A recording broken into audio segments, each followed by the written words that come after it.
आत्माओं, हमने इस परमेश्वर का ज्ञान न होने से अन्य सभी को भगवान मान दिया, एक कबीर जी को छोड़कर। और परमात्मा को परमात्मा माने बिना हम वो लाभ भगवान वाला नहीं ले सकते। जैसे बबूल के पेड़ को हमने आम जानकर बो रखा था, या किसी ने कैर बो रखा है, किसी ने झाड़ बो रखा है, या अन्य कोई पौधा पेड़ लगा रखा है जो आम नहीं है, तो आम का लाभ नहीं प्राप्त कर सकते। हमने सभी को भगवान मान लिया, हनुमान जी को भी भगवान मान लिया, खाटू श्याम को भी भगवान मान लिया। हमने कितने कोई बाबा मर गया, उसके ऊपर कोई कब्र बना रखी है, मंदिर मंडी बना रखी है, उसको भगवान मान लिया। और अपने आप 4 ईंट कहीं लगा करके उसके माथा टेकन लग गए। और फिर अन्य साधनाएं क्या बता रखी हैं, परमात्मा याद दिलाते हैं, आप पे लिपे, आप पे पोते, आप पे बनावे ओई, और उस पे बुढ़िया फिर पोते मांगे, देखा कल कहाँ खोई। वही माता के व्रत ये पूजा करते हैं माई। एक आप पे बनाओगे, औरत की शकल सी बना लेंगे, आजकल तो बड़े बड़े चित्र ले आवे की कहते हैं।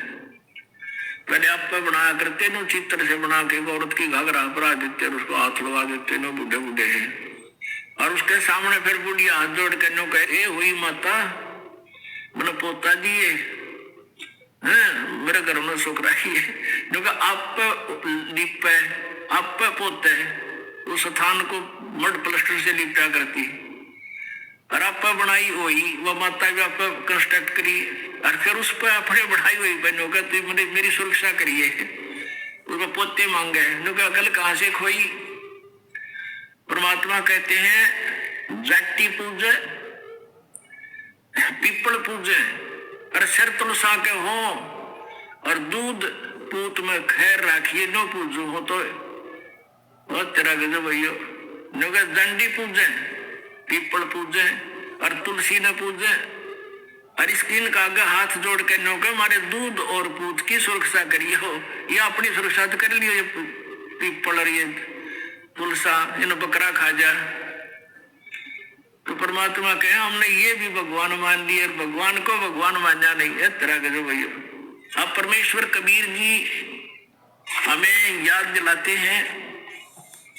अब जैसे कि आपको रात्रि के समय सत्संग सुनाया था, उसमें बताया था कि वो परमात्मा सतलोक से चलकर आता है, गति कर आता है, वो तीसरे लोक में रहता है, ऊपर मुक्ति धाम में, सतलोक में। एक तो ये काल का लोक है, 21 ब्रह्मांड का अक्षेत्र है, और इसको सरपुरुष भी कहते हैं, इसको ब्रह्म भी कहते हैं, जो श्री ब्रह्मा, श्री विष्णु, श्री शिव जी के पूज्य पिताजी है। और दूसरा लोक कहा जाता है सात संग ब्रह्मांड का क्षेत्र है, जो अक्षर पुरुष का है, परब्रह्म का है, जो गीता जी अध्याय नंबर 15 के श्लोक नंबर 16 में 2 सरपुरुष और अक्षर पुरुष 2 प्रभु बताए हैं। और 17वें में कहा कि उत्तम पुरुष है तो अन्य है, वो वास्तव में श्रेष्ठ पुरुष यानी परमात्मा तो इन दोनों से कोई और है। तो वो उस तीसरे लोक में सतलोक में रहता है, वहां से गति करके बिजली जैसी गति से यानी सेकंड के अंदर यहां आ जाता है। नानक साहब जी कहते हैं नीच जात परदेसी मेरा, छिन आवे छिन जावे बे, कि 1 सेकंड में पृथ्वी पर 1 सेकंड में सतलोक में देखता हूं उसको। नीच जात जिसको तुम धानक कहते हो, वो पूर्ण परमात्मा है, वो परदेसी।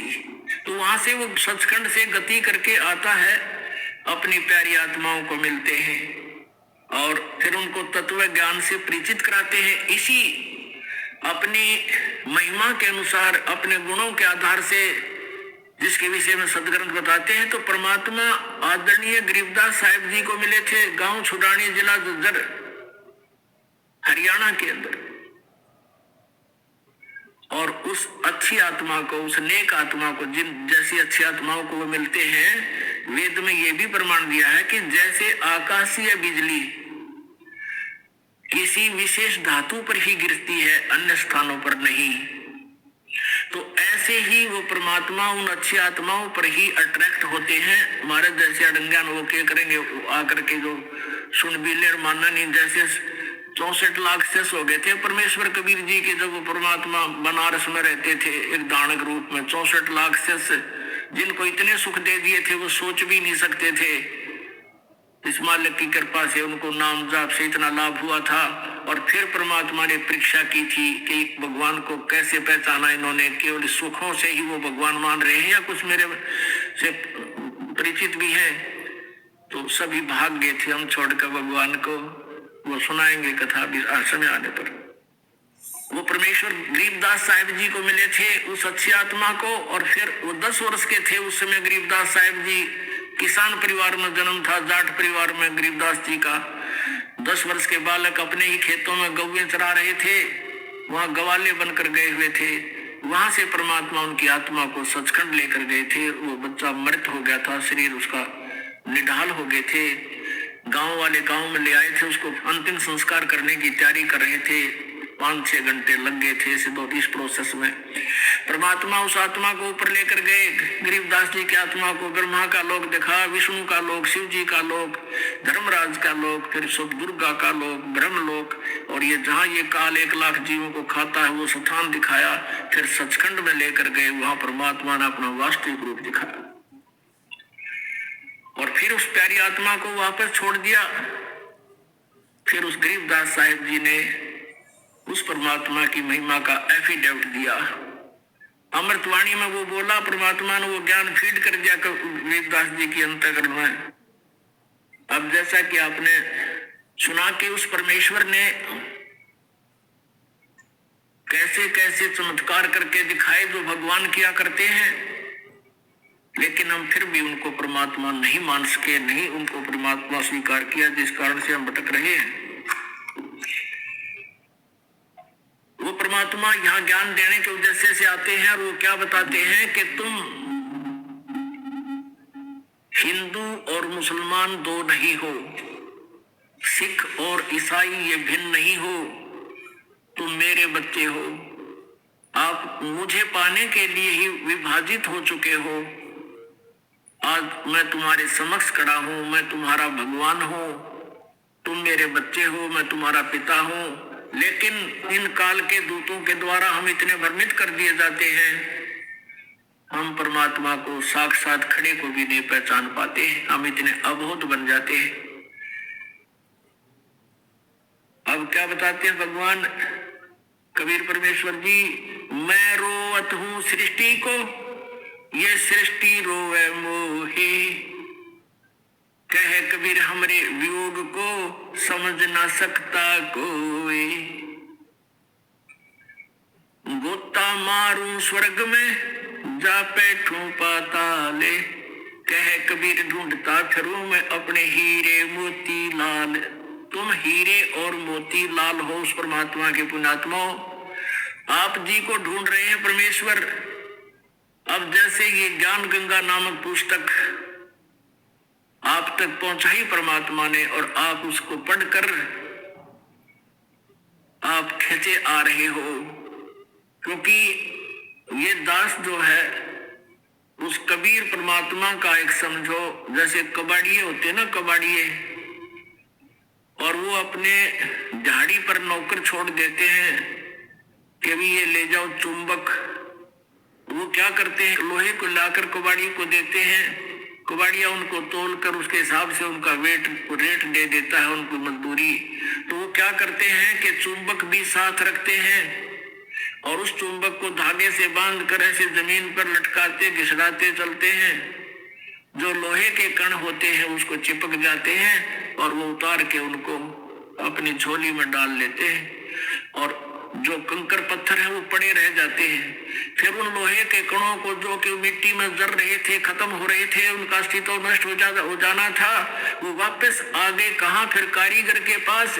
उसको फिर उन्होंने नए सिरे से उसका कोई नया औजार, कोई चम्मच बना दी, कोई फिर कितना अच्छा औजार बन गया, यानी उनका सदुपयोग हो गया। तो आप जी इस संसार रूपी कंकर, उनमें लोहे के कण थे, स्टील के कण थे।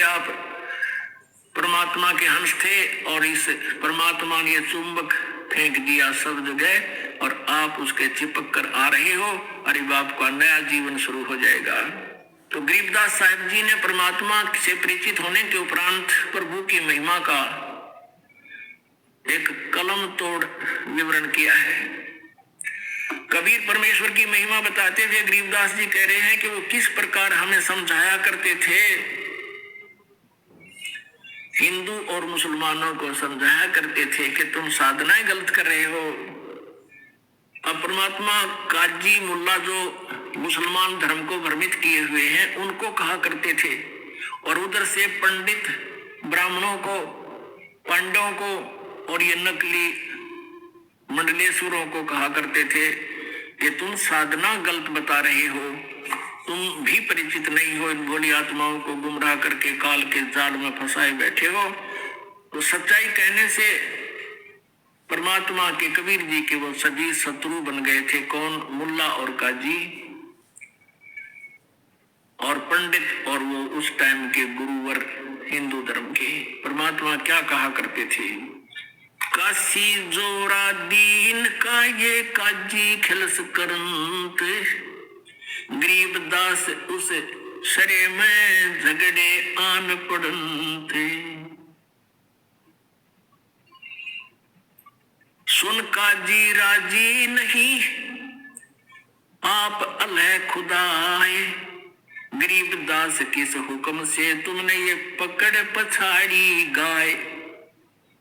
अपने आत्माओं परमात्मा कबीर जी मुसलमान काजियों को कहा करते थे कि तुमने किसके आदेश से ये गाय मार दी? मांस खाने का आदेश कौन सी किताब में लिखा है?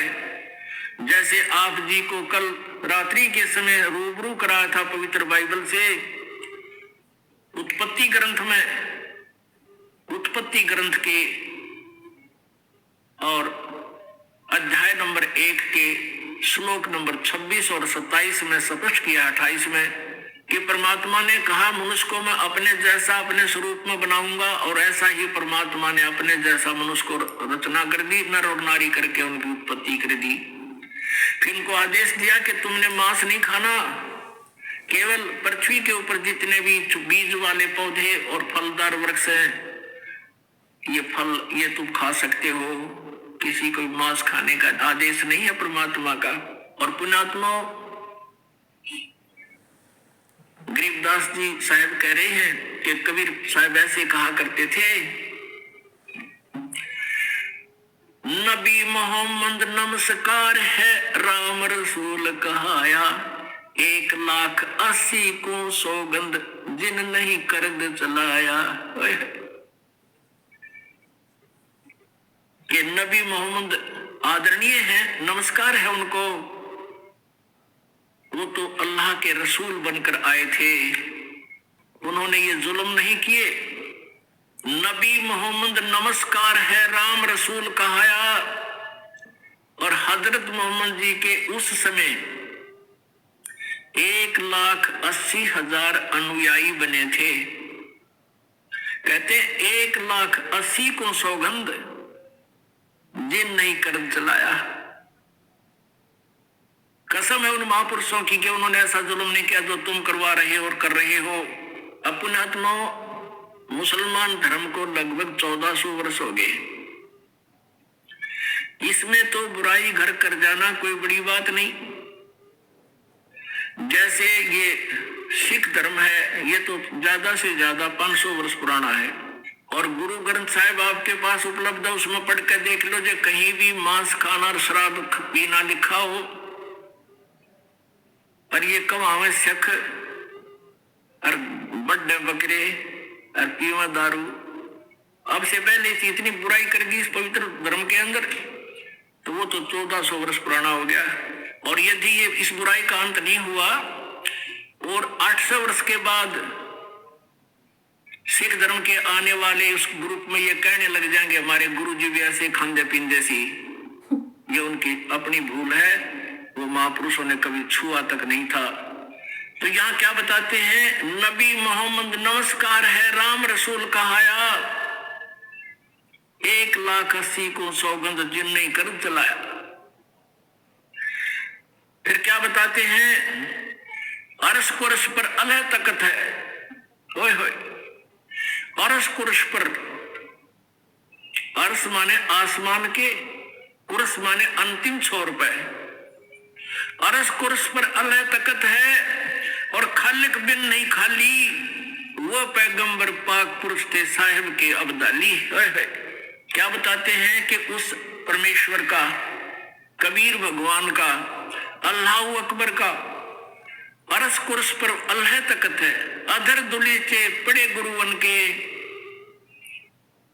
यानी वो अधर माने ऊपर, दलीचा माने वो बैठन का था स्थान, उसको हम सिंहासन भी कह देते हैं, तकत भी कह देते हैं। तो कहते हैं अरस कुरस पर अल्लाह तकत है और खालिक माने परमात्मा के बिना कण भी खाली नहीं है, यानी उसकी दृष्टि से कोई जीव बाहर नहीं है। और वो पैगंबर पाक पुरुष थे जो 1,80,000 हजरत मोहम्मद पैगंबर जी के अनुयायी हुए, और अन्य जितने भी ईसा जी, मूसा जी, जितने महापुरुष हुए, कहते वो तो पवित्र आत्माएं थी, वैसा जुल्म नहीं करते थे जैसा तुम कर और करवा रहे हो। अरस कुरस पर अल्लाह तकत है, खालिक बिन नहीं खाली, वो पैगंबर पाक पुरुष थे साहिब के अब्दाली।